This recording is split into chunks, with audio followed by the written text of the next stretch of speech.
अस्सलामुअलैकुम वरहमतुल्लाहि वबरकातुहू। मैं हूं रशीद अख्तर और आप देख रहे हैं सज्जाद निज़ामी वर्ल्ड। दोस्तों, आपने थंबनेल तो देख ही लिया होगा, टाइटल देख ही लिया होगा।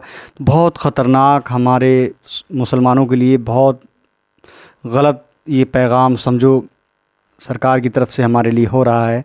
क्या कहें, बस कुछ कहा नहीं जा सकता। बड़ा अफसोस का मकाम है दोस्तों। पूरा रमज़ान का महीना ऐसे ही बग़ैर खुशी की, क्या खुशी इसमें हासिल हुई है। बस अल्लाह रब्बुल इज़्ज़त की इबादत जैसे भी हम लोग कर रहे हैं वो कर ही रहे हैं अपने घरों के अंदर, लेकिन एक आरज़ू होती है हर रोज़दार को और रमज़ान के महीने में कि हम मस्जिद के अंदर जाएं और अल्लाह की इबादत करें, तरावी की नमाज़ अदा करें, अलविदे की नमाज़, जुम्मों की नमाज़ हम अदा करें और ईद उल फ़ित्र की नमाज़ हम अदा करें। लेकिन अफ़सोस, हाय अफ़सोस, बड़ा अफ़सोस का मकाम कि हम इंशाअल्लाह इस साल जो है बोलिए जुम्मे की नमाज़ तक हम नहीं अदा कर पा रहे हैं। कैसा अल्लाह रब्बुल इज़्ज़त हमें किस तरीके से नाराज़ है। लेकिन एक ये पैगाम आज का एक ऐलान है, समझे, प्रधानमंत्री नरेंद्र मोदी का ऐलान, पूरी दुनिया के नहीं बल्कि हिंदुस्तान के मुसलमानों के नाम। आज इसको सुन लें और जितना हो सके दोस्तों इंशाअल्लाह ताला मैं आगे बताऊंगा आपको आखिरकार करना क्या है। और तमाम हज़रात से मैं ही कहता हूं कि इस वीडियो को रमज़ान ख़त्म होने से पहले पहले पूरी दुनिया के अंदर ये पहुंच जाना चाहिए, जैसे कि ये मामला चल रहा है। हालांकि दारू की दुकानें बंद नहीं हो रही हैं, दारू की दुकानें खुल रही हैं, लेकिन आखिरकार क्या वजह है, हमारी मस्जिदें क्यों बंद हैं, इंशाअल्लाह मैं बताऊँगा। पहले आइए देखिए, मैं यहाँ से वीडियो मैं स्टार्ट करता हूँ। उससे पहले थोड़ी गुजारिश है, मेरे चैनल पर नए चैनल को सब्सक्राइब कर लें, बेल आइकन को ऑन कर लें, वीडियो को लाइक करें, जितना हो सके ज़्यादा से ज़्यादा शेयर करें, क्योंकि आप सबको पता है हमारे इस चैनल पर वही चीज़ मिला करती है जो रियल में हकीकत में सच्चाई होती है। आइए सबसे पहले मैं सुनाता हूँ आपको पीएम नरेंद्र मोदी की एक क्लिप, सुनिए। सभी एक्सपर्ट्स बताते हैं, साइंटिस्ट बताते हैं कि कोरोना लंबे समय तक हमारे जीवन का हिस्सा बना रहेगा, लेकिन साथ ही हम ऐसा भी नहीं होने दे सकते कि हमारी जिंदगी सिर्फ और सिर्फ कोरोना के इर्द गिर्द ही सिमट कर रह जाए। हम मास्क पहनेंगे, 2 गज दूरी का पालन करेंगे, लेकिन अपने लक्ष्यों को दूर नहीं होने देंगे। इसलिए लॉकडाउन का चौथा चरण, लॉकडाउन 4, पूरी तरह नए रंग रूप वाला होगा, नए नियमों वाला होगा। राज्यों से हमें जो सुझाव मिल रहे हैं उनके आधार पर लॉकडाउन 4, इससे जुड़ी जानकारी भी आपको 18 मई से पहले दी जाएगी। तो दोस्तों, आपने सुना कि किस तरीके से पीएम मोदी का ऐलान मुसलमानों के नाम ये है कि चौथा चरण इस तरीके से होगा और 18 मई से पहले पहले ये लॉकडाउन का मतलब आपको बता दिया जाएगा। 3 चरण हो चुके हैं। आखिरकार इसमें होना ये कि क्या आखिरकार क्या करना चाहते हैं ये। मस्जिदों के अंदर आज हम लोग नमाज़ें नहीं पढ़ पा रहे हैं, कितना अफसोस का मकाम है दोस्तों। लेकिन मैं आप तमामी हज़रात से बस इतना ही कहूँगा कि जितना हो सके आप और तमामी हज़रात कोई भी ईद उल फित्र या ईद की नमाज के लिए या ईद के लिए कोई भी नए कपड़े की ख़रीदारी ना करें। मैं तमाम अपने भाई बहन, बेटियों से, माँ बहनों से, सभी से ये मेरी मुअद्दिबाना गुजारिश व अपील है कि कोई भी हज़रात, क्योंकि जब खुशी के तरीके से, अच्छे तरीके से हम रोज़े रमज़ान के महीने को जो है हम नहीं सही करके जो है इसको गुजार पा रहे हैं। वैसे तो अल्लाह का शुक्र है, जो भी है उस रब का बड़ा एहसान अजीम है, लेकिन जैसी खुशी होना चाहिए वो खुशी आज हम फील नहीं कर रहे हैं इस रमज़ान के महीने में। दोस्तों, बस यही कहूँगा कि जितना हो सके इस वीडियो को शेयर कर देना, ताकि कोई भी इंसान ख़रीदारी ना करे, शॉपिंग ना करे। अगर हम लोगों ने शॉपिंग किया तो शॉपिंग में किसका भला हो गया आप जानते हैं, ठीक है। लेकिन हमको इस बार खुशी तो जब होती ना, जब हम अच्छे तरीके से हम जो है मस्जिद में जाकर के इफ्तार भी करते, नमाज भी पढ़ते, तरावी भी अदा करते, जुमे की नमाज भी अदा करते, अलविदे की भी हम पढ़ते और ईद उल फित्र की नमाज भी अदा करते। लेकिन ऐसा कुछ भी नहीं होने वाला है। देखिए, इस बिल्कुल साफ साफ नज़र आ रहा है कि तीसरा चलता है ये लॉकडाउन का, अब चौथा चरण होने वाला है। अब इसमें भी नए ये बता रहे हैं हमारे मोदी जी के नए तरीके से इसका जो है लॉकडाउन का मतलब एहतमाम किया जाएगा, नया रूप लेकर आएगा ये चौथा चरण लॉकडाउन का।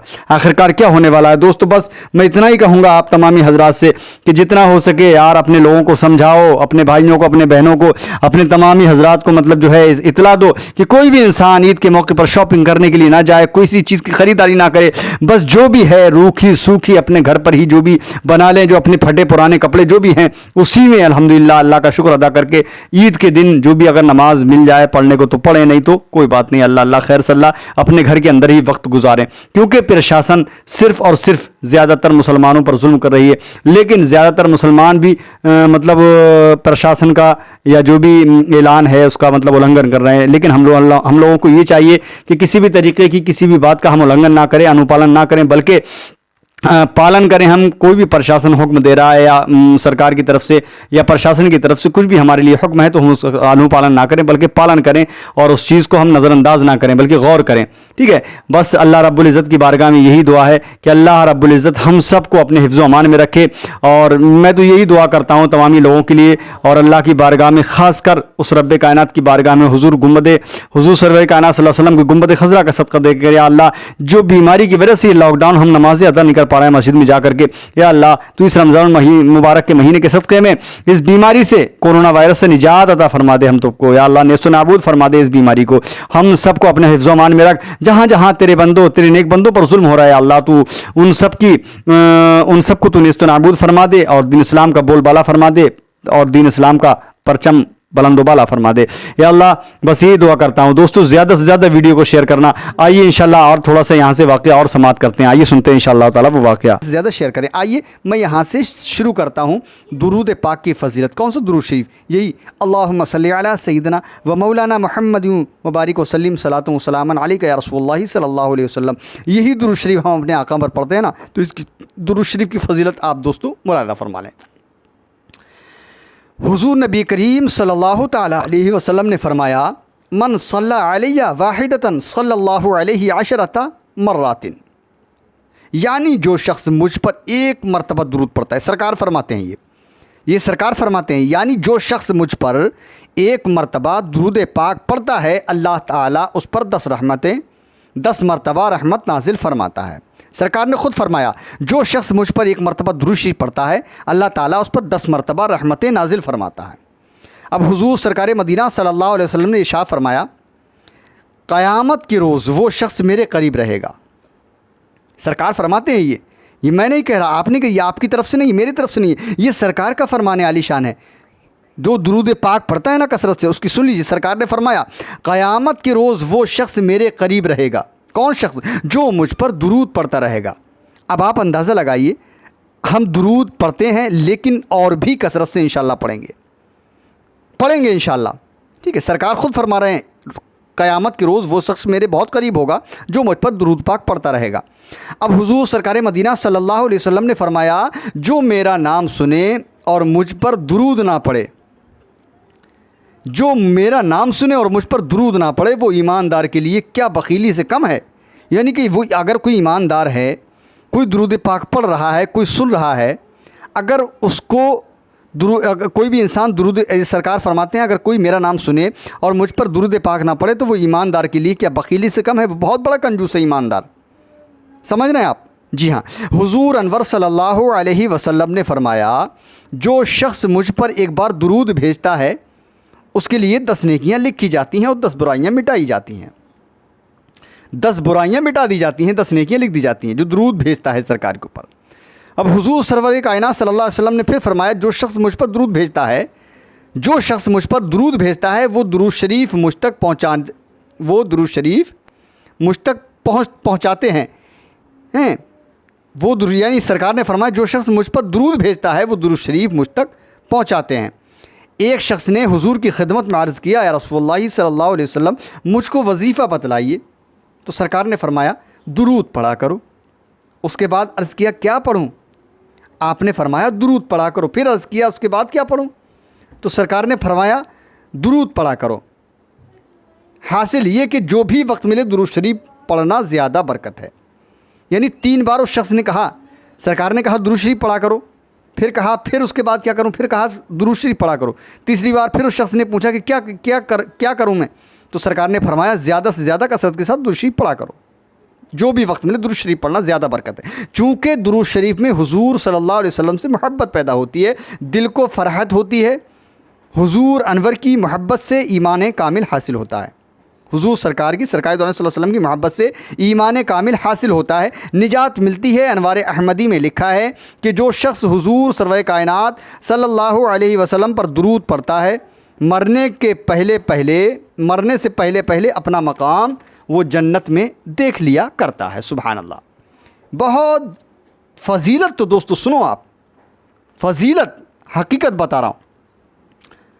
आगे मुलाज़ा फरमाया, और रोज़े क़यामत वो अर्श के साए में रहेगा। कौन? सरकार फरमाते हैं जो शख्स दुरूद शरीफ पढ़ता है। अय सुभान अल्लाह, सुभान अल्लाह। रोज़े क़यामत वो अर्श के साए में रहेगा जो शख्स दुरूद शरीफ पढ़ता है, सीधा अर्श मुअल्ला तक जाता है, कहीं थमता नहीं।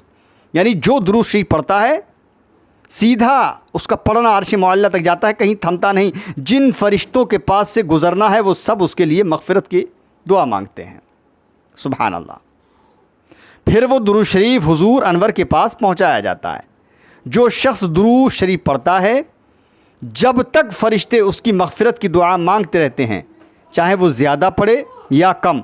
हुजूर सरवर कायनात सल्लल्लाहु अलैहि वसल्लम ने फरमाया, अल्लाह ताला ने कई फरिश्ते पैदा किए हैं, जो शख्स मुझ पर सलाम भेजता है उसका सलाम मुझ तक पहुंचाया जाता है। कितनी बड़ी चीज़ दोस्तों हमको मिल रही है। दोस्तों दुरूद शरीफ की अज़मत तो देखो, फ़जीलत तो देखो।